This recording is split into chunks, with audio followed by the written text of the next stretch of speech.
नमस्कार। अंधकार से प्रकाश की ओर गीता सत्य सार इस कार्यक्रम में आप सभी का स्वागत है। गीता को कर्म योग का शास्त्र कहा गया है। गीता संन्यास का उपदेश नहीं कर रही है।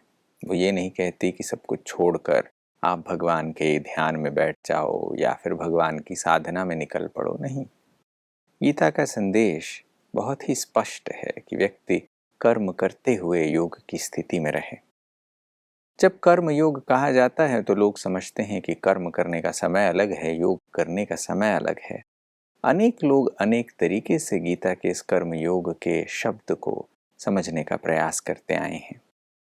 गीता के प्रकाश में इसके वास्तविक अर्थों को समझना, सही अर्थों को जानना हमारे लिए सही मार्गदर्शन दे सकता है। आइए आज की बातचीत में इसी विषय पर चिंतन करते हैं। हमारे साथ चर्चा के लिए स्टूडियो में गीता विदुषी डॉक्टर पुष्पा पांडे जी हैं। डॉक्टर पुष्पा पांडे जी पेशे से एक डॉक्टर हैं, गायनेकोलॉजिस्ट हैं, जबलपुर मध्य प्रदेश में निवास करते हैं। गीता के विषय पर उनका गहरा शोध और अध्ययन है। आइए करते हैं उनसे बातचीत। डॉक्टर साहब, आपका स्वागत है। ओम शांति।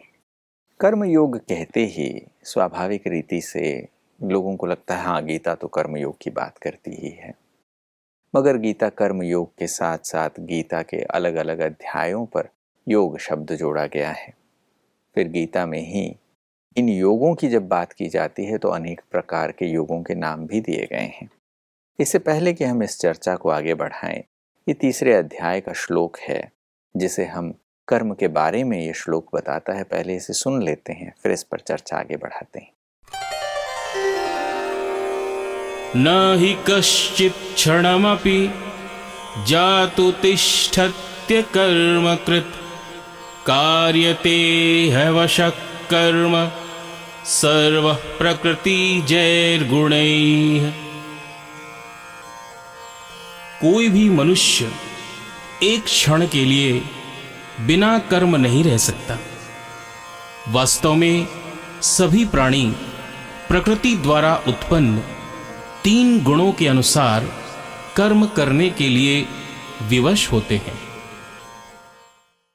ये बात स्पष्ट है, जैसे कि यह श्लोक बताता है कि कोई भी व्यक्ति इस संसार में बिना कर्म के नहीं रह सकता। सारे प्राणी कर्म के लिए बंधायमान हैं। ये बात इस श्लोक से समझ में आती है।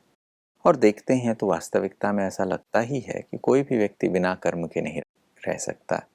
संसार में हर चीज, हर प्राणी कुछ न कुछ कर्म करती हुई नजर आती ही है।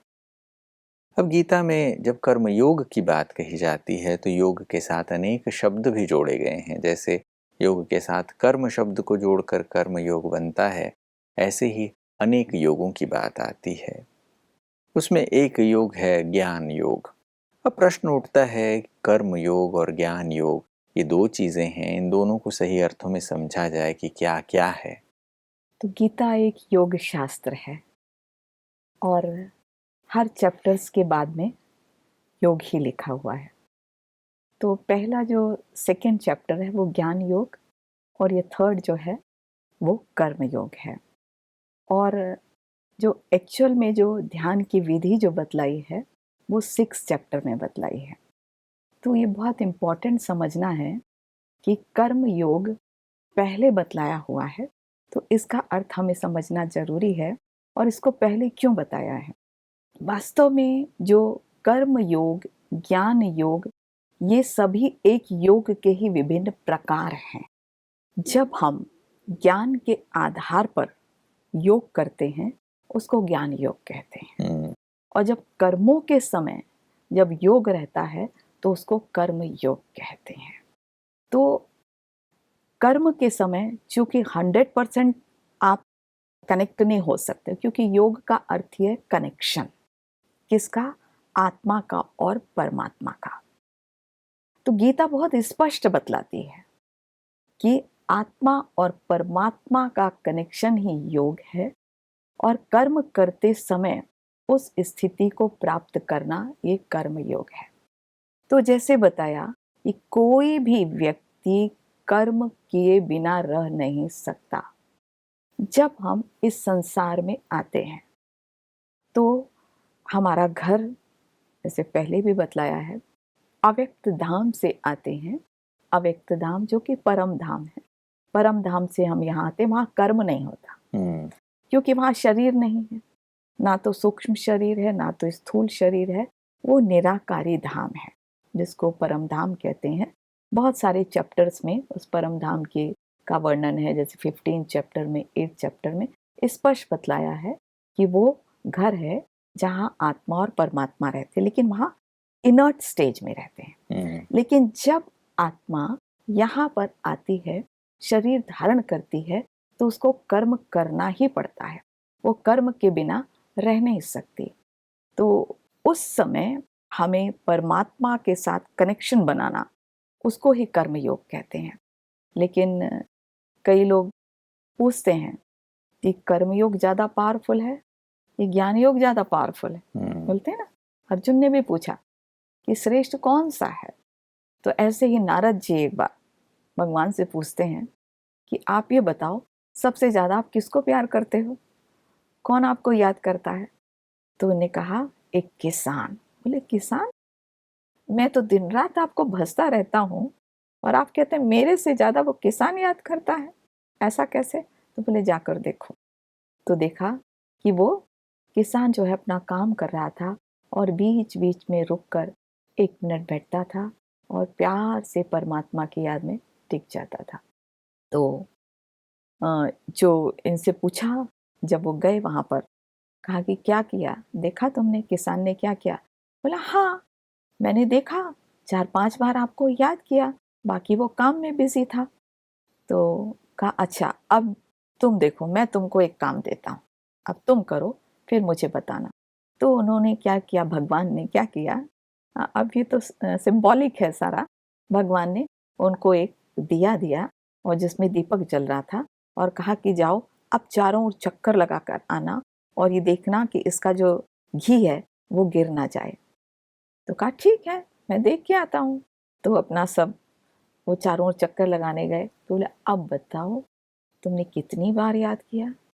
बोले अरे मैं तो भूल ही गया था, मुझे तो ये ध्यान था कि उसका घी ना गिर जाए।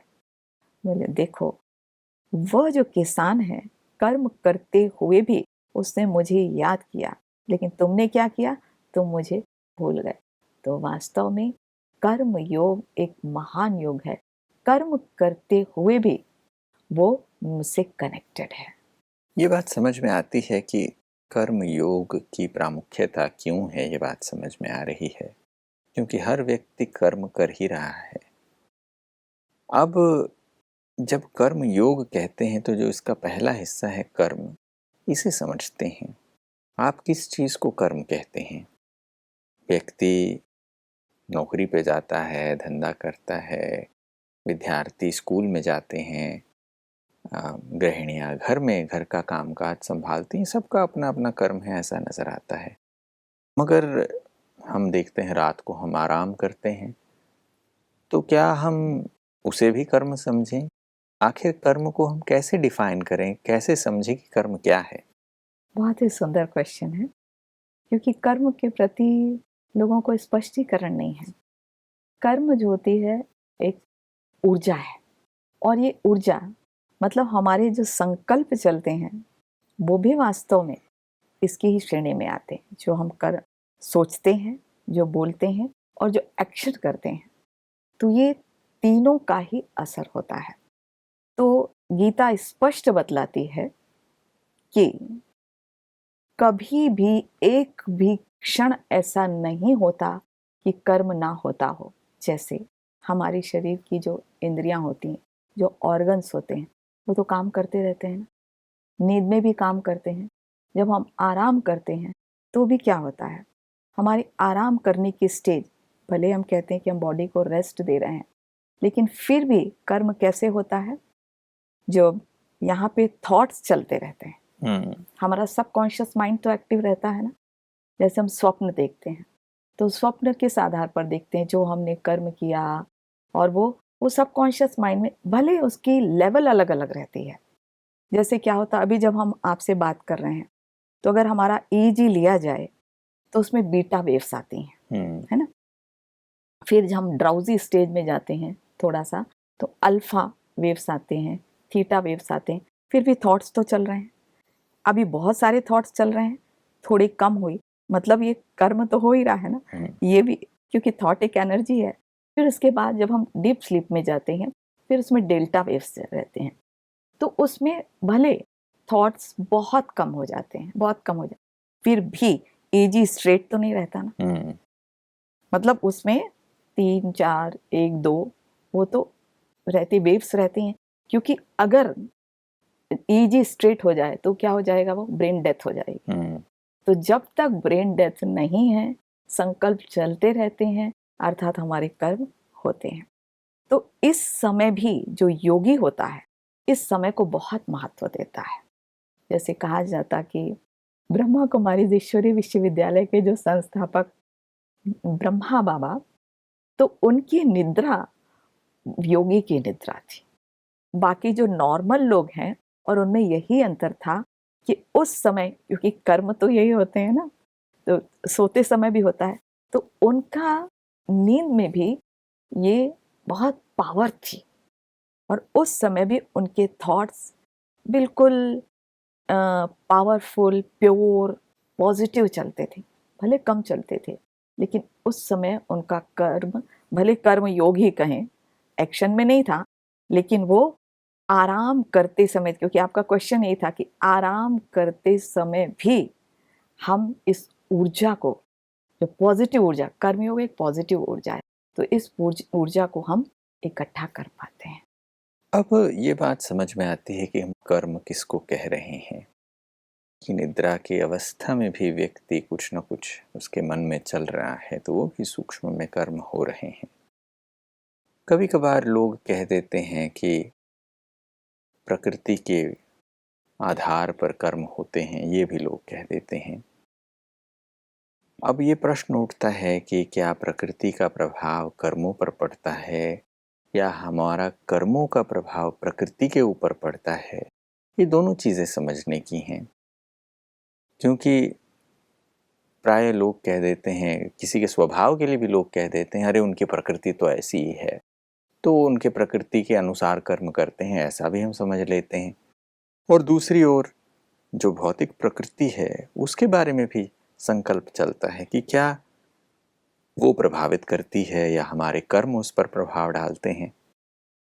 तो प्रकृति के सतो, रजो, तमो 3 गुण भगवत गीता में बतलाए हैं, लेकिन एक स्पष्टीकरण बहुत ज़्यादा जरूरी है कि प्रकृति का प्रभाव हम पर पड़ता है या हमारा प्रभाव प्रकृति पर पड़ता है। इसको हम थोड़ा सा गहराई से अगर समझें कि आत्मा जो है चैतन्य है, और जो प्रकृति है वो जड़ है। तो चैतन्य आत्मा की स्थिति का प्रभाव प्रकृति पर पड़ता है। जैसे जब सतयुग के प्रारंभ में आत्मा आती है, तो वह संपूर्ण सत्व प्रधान रहती है, अर्थात 7 गुणों से संपन्न रहती है। तो उसका प्रभाव वातावरण पर पड़ता है, और प्रकृति भी उस तरह से रहती है। तो अर्थात कि पावरफुल कौन हुआ? आत्मा हुई। तो उस समय आत्मा पावरफुल है, तो सारी प्रकृति उसके कंट्रोल में थी और उसकी आज्ञा का पालन करती थी। उस समय जब पानी बरसना होता था, तब होता था। प्रकृति बहुत सुंदर थी। जो भी जीव जंतु थे, जीव जंतुओं पर भी हमारा ही प्रभाव पड़ता है। मतलब भगवान के बाद जो हाईएस्ट रचना है वो हम हैं, तो हमारा ही प्रभाव जानवरों पर भी पड़ता है और प्रकृति पर पड़ता है। तो उस समय हम पावरफुल थे, प्रकृति बहुत सुंदर थी। लेकिन धीरे धीरे जब कोई भी, क्योंकि हम परमधाम में फुल पोटेंशियल एनर्जी से जब यहाँ पर आते हैं, तो चूंकि शरीर धारण करते हैं ना, प्रकृति धारण कर लेते हैं। जब प्रकृति धारण कर लेते हैं, तो धीरे धीरे आत्मा पर क्या होता, एक लेप शेप उसका भी कवरिंग हो जाती। कवरिंग हो जाती है तो थोड़ा सा उसका असर आ जाता है। जब असर हो जाता है तो क्या होता है, वो काइनेटिक एनर्जी, उससे शक्ति कम हो जाती। अगर कोई भी चीज़ आप स्थूल में भी लें, मान लीजिए ऐसे फुल पोटेंशियल एनर्जी, उसको आप अगर चलाते हैं जैसे कार भी चलाते हैं, कोई भी चीज़ चलाते हैं, तो क्या होती है, उसकी शक्ति जो होती है वो धीरे धीरे धीरे वो पुरानी तो होती है, वो तो कम हो जाती है। तो इसी प्रकार क्या होता है कि पोटेंशियल एनर्जी काइनेटिक एनर्जी में चेंज हो जाती है और ये आत्मा की शक्ति कम होती जाती है। जब आत्मा की शक्ति कम होती जाती है तो त्रेता युग तक तो 4 युग होते हैं ना, सतयुग, त्रेता, द्वापर, कलयुग।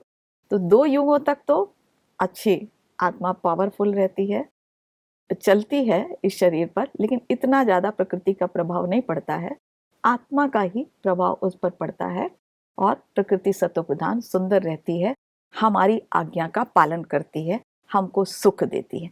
वहाँ कभी ऐसे भूकंप बाढ़ नहीं आता। लेकिन जैसे जैसे ये कमजोर हो गई, आत्मा कमजोर हो गई ना चलने के कारण, तो अब उल्टा हो गया। अब जो होता है प्रकृति पावरफुल हो जाती है, प्रकृति पावरफुल हो जाती है और उसका असर हम आत्माओं पर पड़ने लगता है, हम उसके गुलाम हो जाते हैं और फिर प्रकृति जब चाहे हमें कष्ट देती है। और फिर द्वापर से ऐसा हुआ क्योंकि इसके प्रभाव में भी हम आ गए।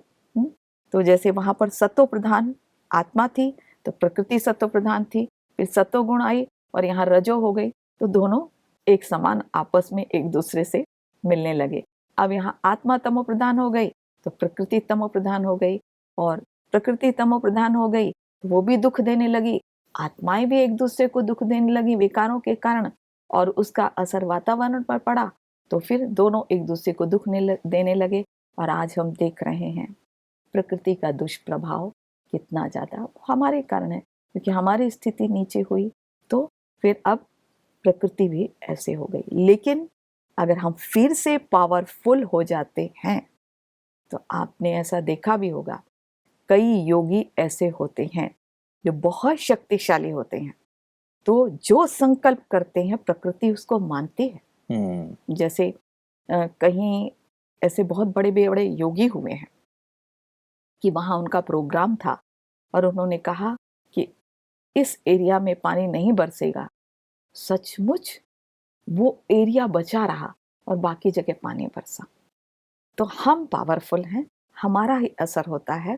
तो अब आवश्यकता है कि हम आत्माओं को फिर से पावरफुल बनने की, जिससे प्रकृति फिर अब हमारा सुनने लगे। ये बात बड़ी सुंदर स्पष्टता देती है कि कहाँ प्रकृति का प्रभाव हम पर पड़ता है और कहाँ हम अपने कर्मों से प्रकृति को भी प्रभावित करते हैं। ये दोनों चीज़ें समझ में आने से पता चलता है कि कर्म योग क्यों आवश्यक है, क्योंकि हमारे कर्मों का असर अगर सृष्टि पर है, प्रकृति पर है। आज हम देखते हैं क्लाइमेट चेंज और प्रकृति में जो कुछ भी चीज़ें हो रही हैं वो सब कुछ मानव जनित है, वो मानव के एक्शंस की वजह से उसके कर्मों का परिणाम है, ऐसे विज्ञान भी कह रहा है। मगर सूक्ष्म रीति से भी प्रकृति के अंदर जो हिंसक वृत्तियाँ हैं या आपदाएं आ रही हैं, इसके लिए भी मानव के कर्म ही कारण है। जब ये समझ में आता है तो पता चलता है कि हमें अपने कर्मों को बेहतर करना है, कर्म योग करना शुरू करना है, तब जाकर हम इन चीज़ों को बेहतर समझ सकते हैं। तो ये बात समझ में आ रही है कि अब हमें कर्मयोगी बनना होगा।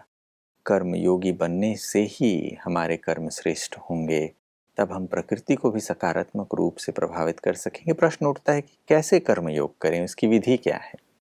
कर्मयोग अर्थात कि कर्म करते हुए, जैसे कोई व्यक्ति काम कर रहा है तो उसको पता है ना कि मेरे भाई ये हैं, मेरी बहन ये है, सबकॉन्शियस माइंड में तो रहता है। तो यहाँ भी कोई भी कर्म हम कर रहे हैं, लेकिन मेरे सबकॉन्शियस माइंड में है कि मेरा परमात्मा से सर्व संबंध है और वो मेरे साथ है। ये सबसे पहली बात, जिससे हमारे जीवन में उसकी शक्ति फ्लो होती है। इसके अलावा भी और विधियां हैं, जैसे कि मैं पहले अपने को आत्मा समझूं। जब तक मैं अपने को आत्मा नहीं समझूंगी तब तक उससे कनेक्ट नहीं हो पाऊंगी। और कर्म हम निमित्त समझ कर करें। भगवान मेरे द्वारा कार्य करा रहा है, उसने मुझे ये ड्यूटी दी है, मुझे वो रोल दिया है, निस्वार्थ भाव से करूं, तो ये इसको ही हम कर्मयोग कह सकते हैं। बहुत ही सुंदर आज की ये चर्चा रही है कि कर्म योग क्या है, कर्म क्या है, कर्म का प्रभाव कैसे है, कर्मयोगी बनने से हमारे कर्म श्रेष्ठ होते हैं, ये बातें स्पष्ट हुई है। समय को देखते हुए यहाँ रुकते हैं। आज आपने गीता के प्रकाश में ज्ञान के इन बिंदुओं पर जो समझानी दी, इसके लिए आपका बहुत बहुत धन्यवाद। नमस्कार। नमस्कार। दोस्तों, आज की चर्चा में ये बात स्पष्ट होती है कि हम गीता को कर्म योग का शास्त्र मानते हैं, मगर गीता क्या उपदेश देती है, कर्म योग क्या है, कर्म का प्रभाव जीवन पर कैसा है, इन सभी बातों की आज समझ हासिल हुई है। अगले एपिसोड में फिर मुलाकात होगी। तब तक के लिए नमस्कार।